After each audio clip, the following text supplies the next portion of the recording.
할 거 다 했던 김태형 목사입니다. 네, 제가 일산 발광교회를 떠올리면 제 마음에 떠오르는 네 글자가 있습니다. 마음인데요, 바로 빚진 마음입니다. 정말 9년 3개월 또 선교까지 보내주셔가지고 10년 이상 이 교회에서 많은 것들을 경험하고 또 배우고 성장하면서 참 많은 은혜를 받았습니다. 힘든 것보다는 행복했던 시간들이 참 많이 떠오르고, 지금은 비록 얼굴을 아는 분들보다 모르는 분들이 더 많지만 그 함께했던 시간들이 제 인생에 너무 귀했던 시간이었던 것 같아요.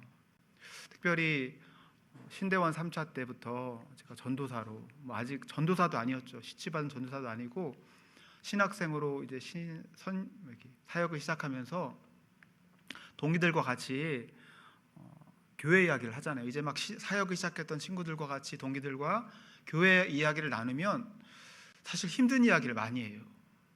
부교육자로 이제 교회 사역을 시작하면서 어렵고 힘든 이야기가 참 많다고 그런 이야기를 많이 듣습니다. 근데 저는 좀 미안한 얘기였지만 힘들지가 않았어요. 그래가지고 늘 그 친구들과 함께 동기들과 교회 이야기를 나누면서 제가 참 많이 썼던 표현이, 세상에 이런 교회가 또 있을까? 참 은혜 많이 받았습니다. 교회를 참 자랑스럽게 여기면서 자랑했던 기억이 있습니다. 여러분에게도 동일한 그 마음, 세상에 이런 교회가 또 있을까? 그런 자부심과 긍지가 있는 일산 발광교회 되기를 축복합니다. 네, 함께 말씀 나누겠는데요, 아내가 대학교 다닐 때 직접 경험했던 이야기를 제가 들었던 이야기입니다. 한참 수업을 받고 있는데 교실 문이 열리더니 어떤 낯선 아주머니가 들어오는 거예요. 그러더니 고래고래 소리를 지르면서 하소연을 하는 것입니다. 그 무례한 침입자의 행동에 교수님과 학생들 모두가 얼어붙었죠. 그 돌발 행동에 어리둥절하였고 당혹감을 감출 수 없었습니다. 하지만 그 뒤에 그 아주머니에게서 흘러나온 이야기는 단숨에 그 행동을 이해할 수 있게 만들었다는 거예요. 서울신학대학교 그 학교 밑에 보면 세종병원이라는 심장 전문 병원이 있습니다. 그런데 지금 그 병원에서 그 어린 딸이 수술을 받고 있었던 겁니다.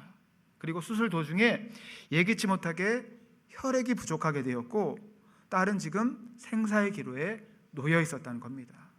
어머니는 무작정 대학교 건물로 뛰어 올라오게 되었고, 그렇게 자기의 어려운 사연을 이야기하면서 피를 구하고 있었던 겁니다. 헌혈을 호소하고 있었던 겁니다. 아주머니의 무례한 행동이 아니라 그것 사연을 이해한 사람들은 이것을 피 끓는 절규이며 뜨거운 모정으로 이해할 수 있었습니다. 사연을 듣고 나니까 교수님도 학생들도 모두가 그 행동을 이해할 수 있었고, 교수님은 이제 학생들에게 헌혈할 수 있도록 그렇게 허락해 주었고, 3명의 학생이 손을 들고 밖으로 나가서 병원으로 가서 헌혈을 했던 그런 이야기를 들었습니다. 자, 우리는 현상만 보고서 판단할 때가 참 많아요. 현상, 보여지는 이미지. 그래서 그걸 가지고 비난하거나 오해할 때가 있습니다. 하지만 사연을 알고 나면 이해가 되어지는 거죠. 아, 그래서 그랬구나 라면서 이해할 수 있습니다. 자, 오늘 본문에 보게 되면 예수님께서 무화과 나무를 저주하신 사건이 등장합니다. 자, 그런데 사건의 전반을 보면 도무지 이해할 수 없는 그러한 여러 가지 의문투성이의 질문이 떠오른다는 겁니다. 오해하기 십상인 그런 사건입니다. 자, 12절에 보니까 이튿날 그들이 베다니를 떠나갈 때 예수께서는 시장하셨다. 즉 예수님께서 배가 고프셨던 겁니다. 예수님은 하나님이시지만 또 사람이시기 때문에 시장을 느끼셨던 거죠. 자, 시장하셨던 주님은 열매를 기대하고 무화과나무 가까이로 접근하십니다. 다가갑니다. 자, 그런데 가까이 가봤더니 나무에 열매가 없는 거예요.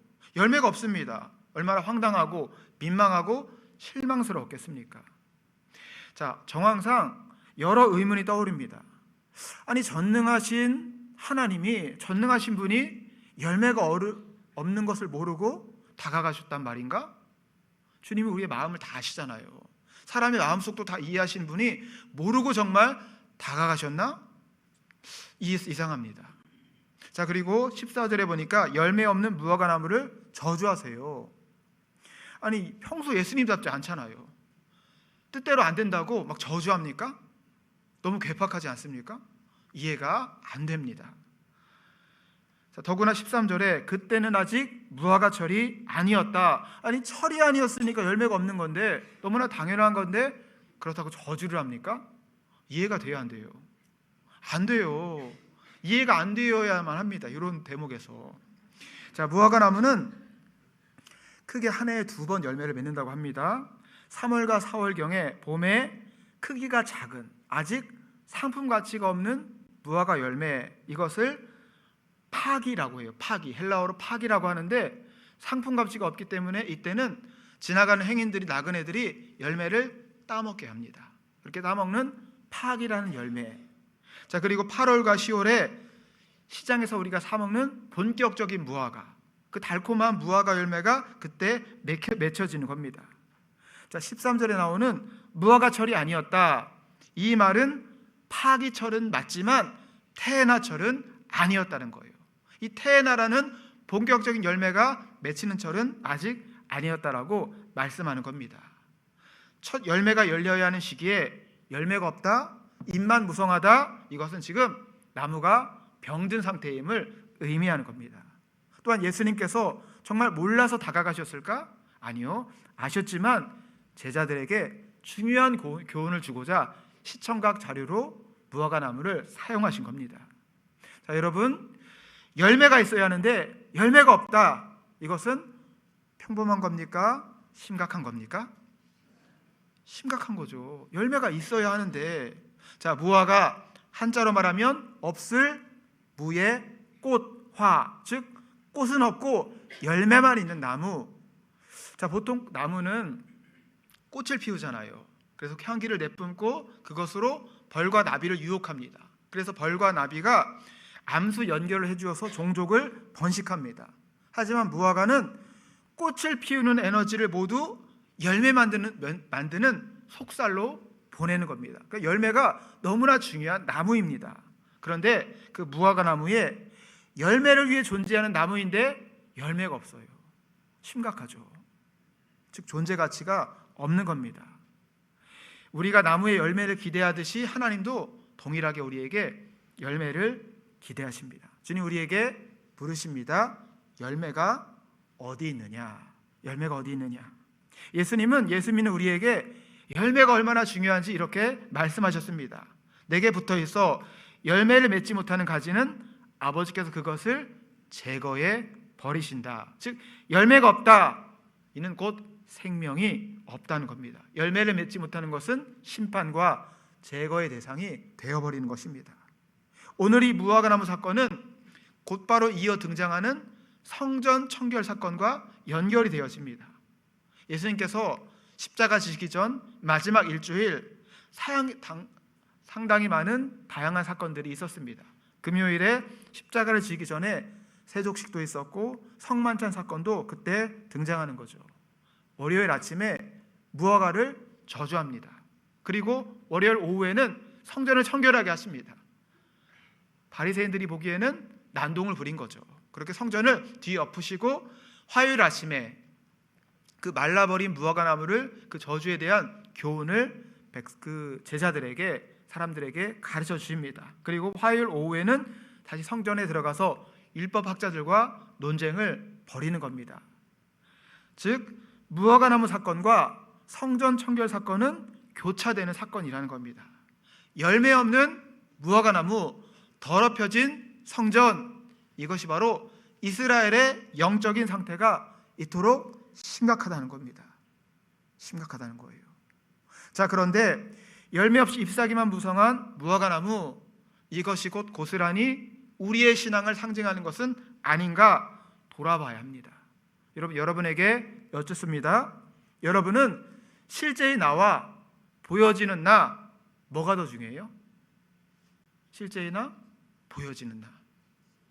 대답이 조금 어렵다면 이 시대는 어떻습니까? 이 시대 많은 사람들은 실제의 나와 보여지는 나, 어디에 주목하나요? 어디에 민감해요? 스피릿입니까? 비주얼입니까? 그렇죠. 성가대 훌륭하시네. 대답을 잘해주시네. 이렇게 도와주셔야지 설교가 이렇게 잘 되어집니다. 맞아요. 오늘날 이 시대에 너무나 보여지는 것들, 이미지, 비주얼에 민감하다는 거예요. 중요하지 않다는 것이 아닙니다. 이거에 집중하느라 진짜 중요한 것을 놓치는 거예요. 이것이 안타까운 것입니다. 보정된 사진, SNS, 과시문화, 쇼츠로 연출되어지는 이미지, 마치 이것이 입만무성한 무화과나무 인생은 아닌가. 풍성하고 간편하고 럭셔리하고 대단히 화려해 보이는데 내면은 공허하다는 거예요. 안타깝게도 소외감과 상처와 괴로움으로 가득하여서 수면제와 신경안정제, 우울증 약을 복용하지 않고는 잠을 이루지 못하는 사람이 너무나 많습니다. 현실이 그렇습니다. 이렇게 살기 좋은 세상, 그런데 왜 그런가? 왜 이렇게 힘든가? 사는 것이 더욱더 무게로 견딜 수 없는가? 하나님의 진단은 단호합니다. 열매가 없다는 것입니다. 열매가 없다. 실제의 내가 뿌리와 열매라면 보여지는 나는 잎사귀와 가지에 해당하는데 오히려 그것만 요란하다는 것입니다. 자, 여러분 안에 남이 보든 안 보든 지켜야 할 그런 가치가 있습니까? 나 이거 위에 살 거야. 나 이거 위에 죽어도 좋아. 이런 은혜와 가치가 있으십니까? 어떠한 시련이 와도 버틸 수 있게 해주는 내면의 평화가 있으십니까? 하나님 앞에서 주님, 저 부족하지만 저 이런 사람입니다. 자신을 지탱해주는 이러한 믿음의 정체성이 있으신지 묻고 싶습니다. 나무가 잎사귀로 햇빛을 받아 열매를 만드는 것, 에너지를 만드는 것, 이것을 광합성이라고 하죠. 과학 용어로. 타인과 관계하면서 잎사귀도 무시할 수 없어요. 머리도 파마하고 왔어요. 머리도 이렇게 만져야 되고요. 화장도 해야 됩니다. 옷도 철마다 사 입을 수 있습니다. 이미지도 관리해야 되는 겁니다. 핵심은, 중요한 것은 아까도 말씀드렸지만 덜 중요한 것에 관심을 쏟느라, 거기 시간 쓰고 거기 에너지 쏟고 거기에 많은 것들을 공들이느라 진짜 중요한 것을 놓치지 말자는 것입니다. 주님이 나무를 꾸짖으신 것은요, 잎사귀가 많아서가 아니에요. 잎사귀가 많은데 열매가 없다는 겁니다. 결국 실제의 나는 부실한데 정체성은 없고 보여지는 나, 이미지만, 거기에만 정신이 팔려 있다는 겁니다. 사람들이 나를 어떻게 보는가? 우리가 사회적 존재로서 이것도 무시할 수 없습니다. 더욱이 우리는 세상의 빛과 소금의 사명을 감당해야 합니다. 세상 가운데로 나아가서 그들에게 복음을 전해야 합니다. 그러므로 이미지도 관리가 필요합니다. 다만 지나치게 남의 평가에 민감하면 내면은 부실해진다는 겁니다. 타인의 평가를 내가 통제할 수 없잖아요. 그 사람이 그렇게 생각하는데, 그렇게 나를 보는데 어떻게 합니까? 그렇게 말하고 그렇게 눈빛을 주는데, 하지만 통제할 수 없는 것에 집착할수록 마음의 평안은 깨질 수 있다는 거예요. 특별히 연예인이란 직업, 오늘날 많은 학생들이, 많은 청소년들이 대단히 선망의 직업입니다. 많은 부를 가지고 누릴 수 있고 대중의 인기를 그렇게 차지하게 되죠. 엄청난 부러움을 사는 그런 직업입니다. 하지만 많은 연예인들이 보여지는 나와 실제의 나 사이에 그 괴리감 때문에 고통스러워한다는 사실. 연예인에게 외모와 이미지는 곧 상품이에요. 그래서 초점이 남이 나를 어떻게 보는가, 여기에 대단히 민감할 수밖에 없습니다. 자, 삶이 자연스러울 수 있을까요? 자연스럽게 행동할 수 있습니까? 자연스럽지 못한데 마음이 편안할 수 있을까요? 자신의 말 한마디, 옷차림, 눈빛까지 모든 것이 대중의 뉴스거리입니다. 그들이 주목하고 있습니다. 잘못하면 인성 논란에 휩싸일 수 있습니다. 즉, 잎사귀 하나만 시들어도 대중의 평가는 냉정할 수 있다는 겁니다. 대중이 원하는 이미지를 만들어내느라 진짜 자신의 감정을 숨기는 거예요. 즉, 감정 노동에 시달린다는 것입니다. 오늘은 잎사귀가 무성했는데 내일이면 찬바람에 언제 잎사귀가 떨어질지 모르는 불안감에 시달리는 연예인이 참 많다는 이야기를 들었습니다. 수만 명이 막 환호하면서 열광할 때 무대에서는 황홀한데 공연 끝난 다음에 조용한 대기실에서 참을 수 없는 공허감에 괴롭다는 겁니다.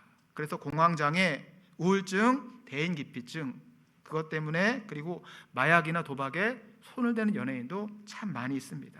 요지는 연예인 하지 말자는 게 아니에요. 하려면 제대로 알고 하자라는 거죠. 연예인도 필요합니다. 여러분은 멀리서 볼 때 괜찮은 사람이에요? 가까이 다가가면 갈수록 괜찮은 사람이세요? 알면 알수록 좋은 사람, 더 가까이 다가가면. 자, 주일날 잠깐 예배할 때는 참, 예배하면서 만날 때는, 교제할 때는 참 괜찮은 사람인데 수련회 가면, 선교 가면 온통 드러나잖아요. 잠은 어떻게 자는지, 어떻게 씻는지, 민낯도 다 드러나면서 그렇게 보여질 때, 그때는 어떠한가?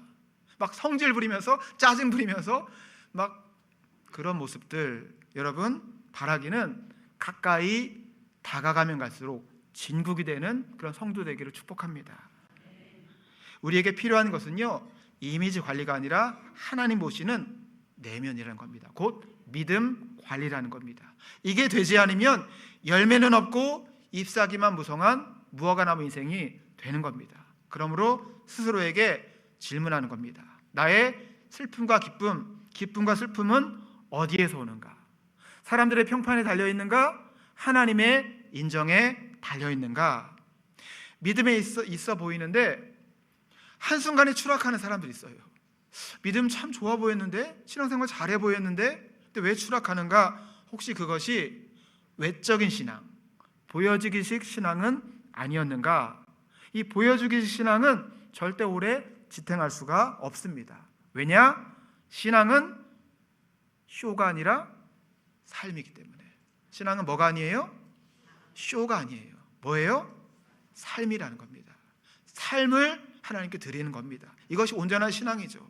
이렇게 같이 예배하는 것은요, 진짜 우리의 삶을 위해서 예배하는 거죠. 이것을 시작으로 우리의 삶 가운데 하나님께 영광을 돌리는 것입니다.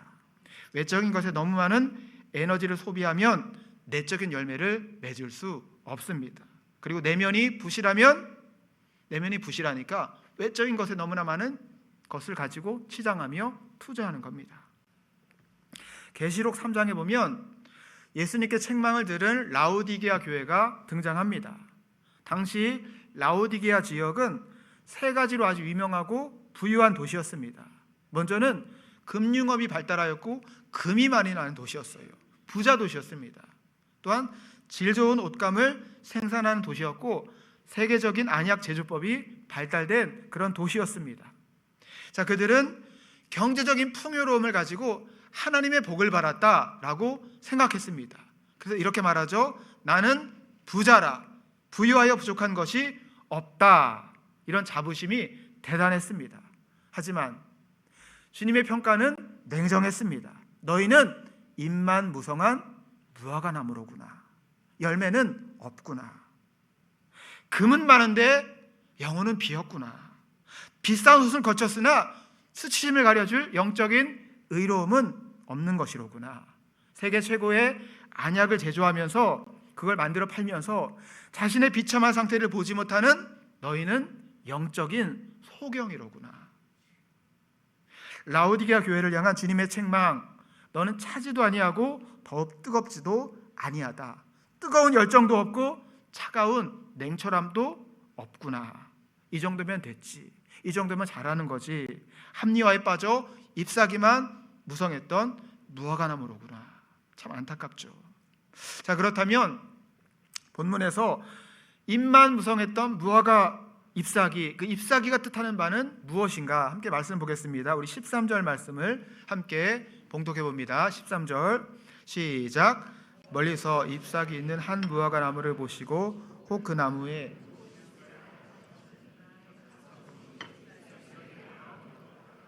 이는 무화과의 때가 아님이라. 잎사귀 무성했던 잎사귀가 했던 역할이 있습니다. 바로 열매가 없다는 것을 지금 잎사귀가 가려주고 있었어요. 숨겨주고 있었습니다. 자, 무화과나무 입장에서 그 나무에 열매가 없다는 것, 이것은 대단히 부끄러운 수치였습니다. 그런데 그동안 무성했던 ip사귀가 열매 없음을 그렇게 가려주고 있었던 겁니다. 성경에서 무화과 나무가 처음 등장하는 장면이 있죠. 창세기 3장에 아담과 하와가 타락한 직후에 금지된 열매를 먹고 자기 몸을 가리잖아요.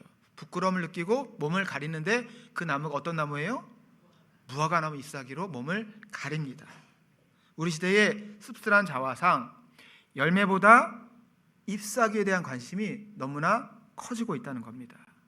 세상 가치 기준이 되는 외모와 물질, 여러분 여기에 민감하면 민감할수록 내면은 부실해질 수 있어요. 내면에 자신이 없는 사람, 그걸 가리고자 외모에 더욱 집착하는 것입니다. 하지만 성도에게는 자신을 드러내는 정직한 용기가, 그런 믿음이 필요하다는 겁니다. 믿음이 자라면 솔직한 마음으로 공개하는 거예요. 이런 용기가 생기는 겁니다. 세상은 잘난 것만 드러내잖아요. 잘난 것만 자랑합니다. 그걸 실력이라 말합니다. 하지만 성도는 감추는 기술보다 드러내는 용기가 필요한 겁니다. 있어야 한다는 거예요. 이런 정직한 신앙, 부족하면 부족한 대로, 약하면 약한 대로, 하지만 하나님은 있는 모습 그대로를 받아주시고 우리를 사랑하시고 우리를 만들어 가시는 겁니다. 그 주님 품 안에서 안식하는 삶, 이걸 아주 잘했던 사람이 바로 구약의 다윗입니다. 다윗을 가리켜 하나님의 마음에 합한 자다. 죄가 없어서요? 죄를 안 지어서요? 그것이 아니죠. 쌓아올린 업적이 대단해서가 아니라 그는 하나님 앞에 정직한 믿음으로 신앙하였습니다. 그래서 이웃집 아낙네를 범하고 또 그 남편을 살인 교사하면서 많은 죄를 지었지만 나단 선지자의 책망 앞에 그는 엎드리며 주여 제가 죄를 지었습니다. 솔직하게 시인하며 엎드립니다. 수치가 드러나면 감추고 싶잖아요. 분노하거나 폭력을 쓰거나 거짓말하거나 합리화하는데 다윗은 모든 것이 그렇게 드러나는 순간, 깨어지는 순간에도 정직할 수 있었습니다. 자신의 수치와 마주한 겁니다. 그리고 회개하며 하나님께 돌이키는 믿음을 보였다는 겁니다. 다윗이 존경받는 왕으로 기억되는 이유는 바로 자신의 죄를 노출하는 시간을 훌륭한 은혜의 때로 받아들였기 때문에. 여러분, 사람이 죄를 많이 지어서 망합니까? 그것이 아닙니다. 성경의 관점은 죄를 숨겨서 망하는 거예요. 죄를 죄로 인정하지 못해서 망하는 겁니다. 하나님이 다윗의 죄를 드러내신 것은 그를 죽이시려고가 아니라 그를 살리시려고. 우리도 마찬가지예요.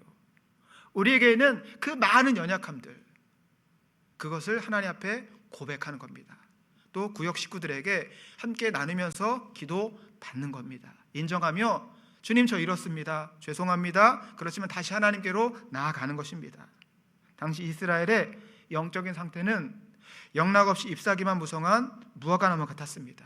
수많은 사람들이 성전을 오갔고 각종 제사가 그렇게 성행되어졌지만, 하지만 그들은 아무 의미 없는 삶은 더욱더 피폐하게 망가지는 그런 삶을 살고 있었다는 겁니다. 여러분, 신앙의 핵심은 하나님과의 관계입니다. 맞습니까? 하나님과의 관계. 타락도 회복도 바로 이 하나님과의 관계에 달려있는 것입니다. 지금 나는 하나님과 어떠한 관계를 맺고 있는가? 예배가 기다려지십니까? 기도 시간이 즐거우십니까? 말씀을 가까이 하고 계십니까? 하나님 더욱더 가까이 하며 주님을 사랑하는 사람. 관계가 깨지면 외적인 포장지에 민감해지게 됩니다. 하지만 관계가 깊어지면 포장지보다는 내면 가꾸기에 집중하면서 기도와 말씀으로 나아가는 겁니다. 이제 말씀을 정리하도록 하겠습니다. 종교 생활과 신앙 생활, 이것은 여러분 겉모양이 비슷하다 보니까 구별이 어려워요. 내가 지금 종교 활동하고 있는 것이냐, 정말 하나님을 예배하며 신앙하고 있는 것인가? 자, 그런데 교회 안에 들어온 많은 사람들, 이렇게 예배하는 사람들, 내가 신앙생활하지 종교 활동합니다, 이런 사람은 없잖아요. 이렇게 말하는 사람 있습니까? 나는 종교 활동합니다. 그런 첩자는 안 계시죠? 하지만 성경의 진단은 어떠한가? 하나님 보시기에 어떠한가? 믿는 자가 많지 않다는 거예요. 진짜가 있고 가짜가 있다는 겁니다. 여러분, 우리의 생각과 하나님의 생각이 차이가 나면 안 되죠. 하나님 보시기에 어떠한가? 나의 기준은 온전히 하나님의 기준이 되어야 합니다. 하나님의 말씀이 되어야 하는 거죠. 그러므로 우리는 종교 생활이 아니라 온전한 신앙할 수 있도록. 자, 그렇다면 신앙생활과 종교 활동의 차이는 무엇인가? 이것이 어떻게 구분되어지는가? 가장 확실한 구분법은 바로 내 삶의 무게중심을 어디에 두는가? 하나님께 두는가? 나 자신에게 두는가? 여러분, 내 삶의 무게중심이 어디에 있습니까? 하나님을 신앙하는 사람은 그 무게중심이 하나님께 있는 겁니다. 종교활동하는 사람은 나 자신에게 있는 거죠. 종교인은 철저히 나 중심으로 말하고 행동하는 사람, 나의 편함, 나의 건강, 나의 성공, 우리 가족, 여기만 몰두해요. 이걸 위해 신앙하는 겁니다. 고난이 닥치면 왜 나한테 이런 일이 발생했지? 왜 나는 안 되는 겁니까? 나도 그럴 수 있는 거잖아요. 왜? 하나님의 영광을 돌릴 수 있다면 고난도 감사합니다. 그것도 은혜입니다. 이것이 믿음의 자세 아니겠습니까? 나의 중심이 나 자신에게 있는 것이 아니라 하나님께 두는 사람, 하나님이 주인 되시는 인생, 이것이 온전한 신앙의 자세인 줄 믿습니다. 여러분, 너도 나도 이미지 관리에 애를 쓰는 그런 시대입니다. 이미지 관리 하지 말자, 그것이 아니죠. 이미지 관리에 시간과 물질, 에너지를 쏟느라 내면 관리가 소홀해지면 안 된다는 것입니다. 하나님은 오늘 우리에게 각자 물으십니다. 너에게 열매가 있느냐? 형식이 아닌 진실함과 정직함으로, 사랑과 희락과 화평과 인내와 자비와 양선과 충성과 온유와 절제, 이러한 성령의 열매가 풍성하여 더욱 회복되는 우리 모두가 되어지기를 예수님의 이름으로 간절히 축원합니다. 기도하겠습니다.